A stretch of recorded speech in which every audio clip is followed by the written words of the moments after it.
ஸ்ரீ குருப்யோ நமஹ. தெய்வத்தின் குரல் மூன்றாம் பகுதி 25வது தலைப்பு. தர்மங்களில் தலையானது தானமே. தொடர்ச்சி.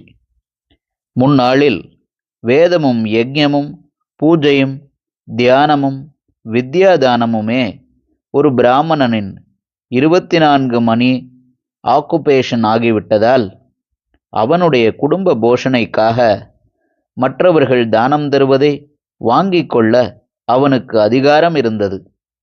சந்நியாசி சதா காலமும் சாதனை பண்ணணும், அதோடு அவனுக்கு அகம்பாவம் போகணும் என்பதால் அவனுக்கும் பிக்ஷை விதித்திருக்கிறது.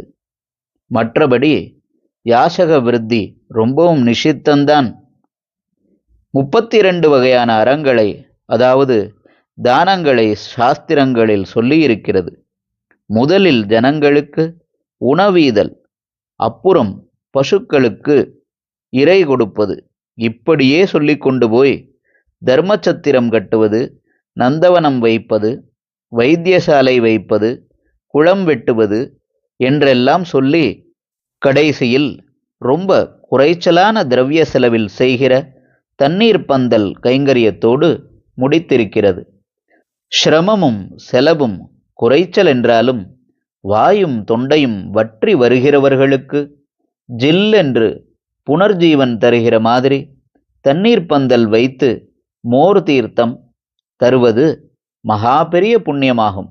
நம் பெரியவர்கள் தலைமுறை தத்துவமாக செய்து வந்த இம்மாதிரியான நல்ல விஷயங்களை, சின்ன சின்ன சூக்ஷ்மமான தர்மங்களையெல்லாம் இப்போது நாம் மறந்துவிட்டோம். காஞ்சிபுரத்தில் அம்பாள் தானே இந்த தர்மங்களையெல்லாம் நடத்தி நமக்கு வழிகாட்டி இருக்கிறாள்.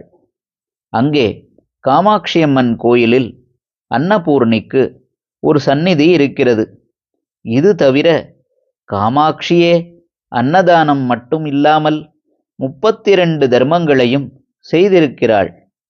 திருவையாற்றிலும் அம்பாள் தர்ம சம்வர்தனியாக, அறம் வளர்த்த நாயகியாக இருக்கிறாள். மனுஷர்களுக்குள் ஜாதி, யோக்கியதை முதலானவைகளை பார்க்காமல் உபகாரம் பண்ண வேண்டும் என்பது மட்டுமில்லை. இம்மாதிரி மனித இனம் மட்டுமின்றி சகல ஜீவராசிகளுக்கும் சிரமங்கள் தீர வேண்டும் என்று சொல்லித்தான் ரந்திதேவன் பஞ்சமனுக்கு தீர்த்தத்தை வார்த்தான். இதேபோல் சகல ஜீவராசிகளின் க்ஷேமத்தையும் கோருகிற இன்னொரு ஸ்லோகம் உண்டு.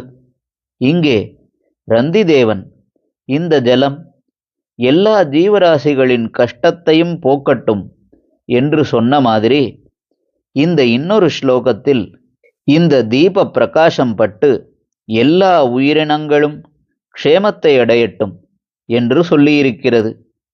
இப்படி எல்லா உயிரினமும் என்று ஒட்டுமொத்தமாக சொல்லாமல் ஒவ்வொரு இனமாக பிரித்தே சொல்லியிருக்கிறது.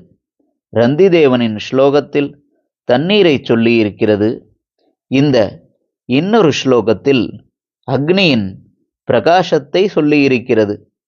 அக்னி விஷயமான அந்த ஸ்லோகம் கார்த்திகை தீபத்தோடு சம்பந்தப்பட்டது. அதை சொல்கிறேன். ஹரஹர சங்கர, ஜெய ஜெய சங்கர. தெய்வத்தின் குரல் மேலும் ஒலிக்கும்.